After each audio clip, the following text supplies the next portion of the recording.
Victor already tested Nissan Leaf before, and the battery capacity in that Leaf was 40 kilowatt hours. Well, this Leaf is Leaf E+, which means the capacity of the batteries is increased to 62 kilowatt hours. What is also different is the engine. This one is stronger. Now, Victor's Leaf had 110 kilowatts, which is 150 horsepower, while this one has 160 kilowatts, which is 217 horsepower. But I'm not really that interested in numbers. What I'm more interested is the appearance, like this blue color.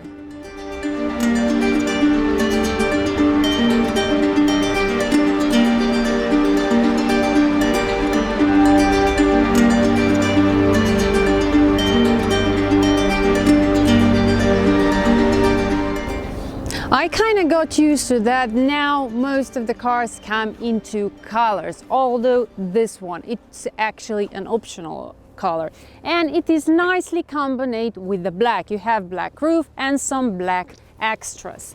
And one thing that I would like to show you are the seats. Now, when you are in this car, you are literally sitting on batteries. That's why the seats are a bit higher. And here we come to a certain problem. Now, if you are driving this car and if you're small size like myself, it will be okay. However, if you are a bit taller than me, this ergonomy of the car is, you kind of don't have enough space because the steering wheel can only go up and down, not any more deeper, so very quickly you run out of space or it gets a bit tight. Now, if we take a look at the trunk, it's actually quite big for me, and what I see the first thing when I open is this mess, because there is no special compartment when I could put this sorry, it is actually just messy look, but I'm sure the Nissan engineers will fix that. Also, when you lay down the seat, you don't get the flat surface because, again, batteries are below the seats, and yes, it takes quite some space, but still it's enough space that I can take my friends shopping.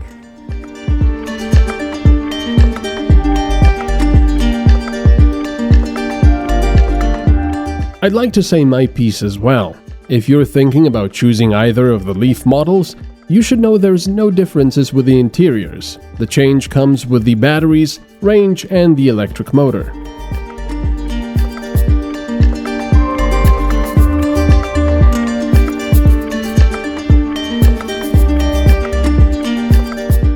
Fortunately, everything here is still old school, meaning physical buttons with which you can quickly do what you want to do without taking your eyes away from your phone.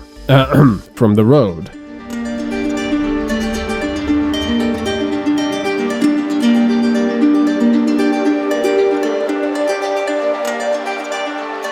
The instruments are the same as well, a screen with a plethora of information and an analog speedometer.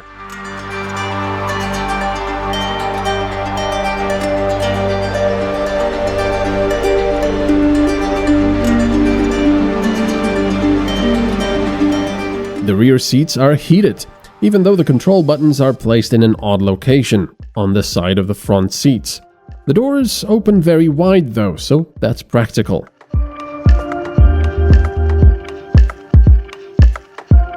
Leaf, in the more powerful version, doesn't have 192 but 288 cells on which you're sitting.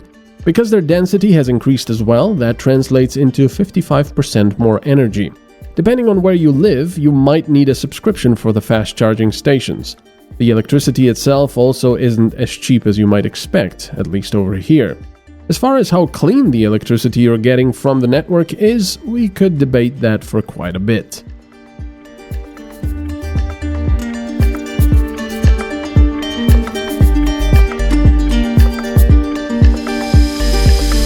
When you're buying an electric car, of course, the first question you need to answer is the range of the car. When Victor was testing Leaf, according to technical specification, it had 270 kilometers of range. Now the Nissan engineers increased that range at E Plus to 385. Now I do have to say that in both cases we didn't quite achieve this range now, but I have to tell you that right now we are in the middle of the winter, the temperature are around 0, the car is outside all the time, and I'm also driving on the highway.